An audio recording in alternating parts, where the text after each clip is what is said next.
treat you nice and they serve you well, you don't mind leaving them a little something on the table when you get ready to leave.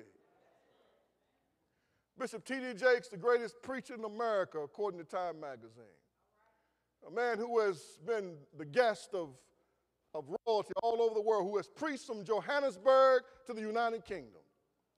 But when he came to West Virginia, those were his words. Those were his words. He said, I preached from Johannesburg to the United Kingdom. I have been entertained by heads of state. He says, but I've never received any better treatment I've received since I've been here. It's something about when you're served by people that you love and that love you. It brings out the best in you, and it wants you to be better because you know they didn't have to do it. Are you listening to me? We treat strangers normally better than we treat our own folk. Or somebody who's outside the family because we don't want them to know how mean we are or how selfish we are.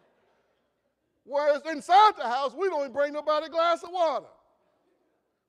Ask somebody to bring you a glass of water, they holler back, slave days over. What does slavery got to do with you bringing me a glass of water? I just want a glass of water. You going that way, right by the refrigerator. As a matter of fact, you going into it to get something out of it. Just grab me a bottle of water on the way back. Slave days over. Now, if a stranger was in the house, we'll offer him water. Do you want it bottled? Do you want Pierre? Do you want it tapped? Do you want what? We go out of our way. But somebody in our own family, man, we don't want to even bring them a glass of water. And so to be served by the people who don't have to serve you, it makes you feel valued.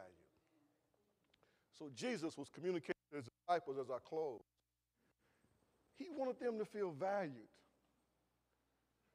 by each other. He wanted them to value each other and treat each other in a valuable way because he knew what was getting ready to happen to him. And he also knew that after his departure, the same hostility that had been directed toward him would be directed toward them. And all they would have was each other. And if they didn't learn how to serve each other and value each other, they would collapse under the pressure, under the burden, under the weight of trying to do the ministry and trying to preach and trying to pray and trying to visit the sick and trying to stand up for what was right, but receive no encouragement from each other. So he wanted them to value each other. And so if you don't serve nobody else, just serve each other. As you serve each other, you'll build each other up, and together you'll be able to go out as a mighty army and do a great work for God. These are the table talk lessons that Jesus shares with disciples in the twilight hours of his life.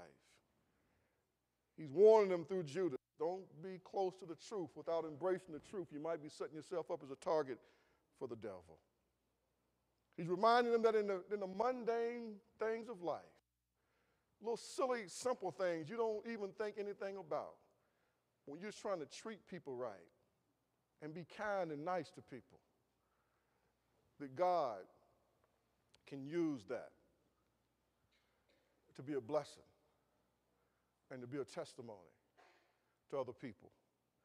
And lastly, he says we learn how to serve each other in the tough, tight quarters of at home and at the church. Then we'll build each other up and we'll show value to each other. As I close with this,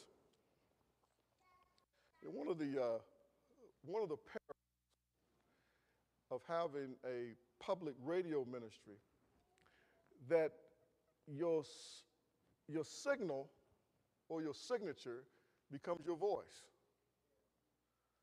It becomes your voice. And so I will be in a store or at a restaurant. I was up at the Capitol the other day for a meeting, and afterwards the group of us decided to have lunch down in the basement there of the remodeled Capitol. I think someone told me that they've excommunicated all the roaches from up there. They shut the Capitol cafeteria down at one time. And so I'm coming through the line, and I'm talking to Reverend Dennis Sparks and to Bob Hardy, because they one behind me and one in front of me. And this woman says to me, "Are you Reverend Watts?" And I use my classical response. I always say it all depends. It all depends. I might know him, I might not know him. It just all depends on what's next.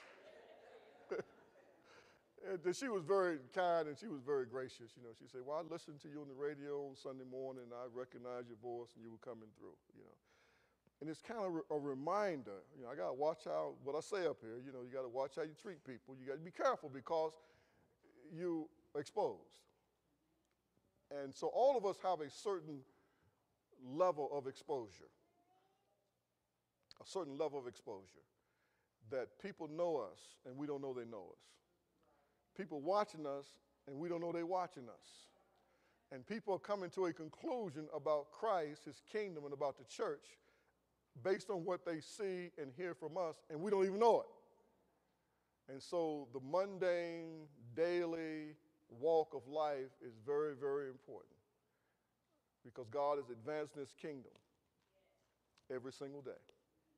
And God is using those who name the name of Christ to move and advance that kingdom forward. Let's bow together, shall we? Father, we thank you.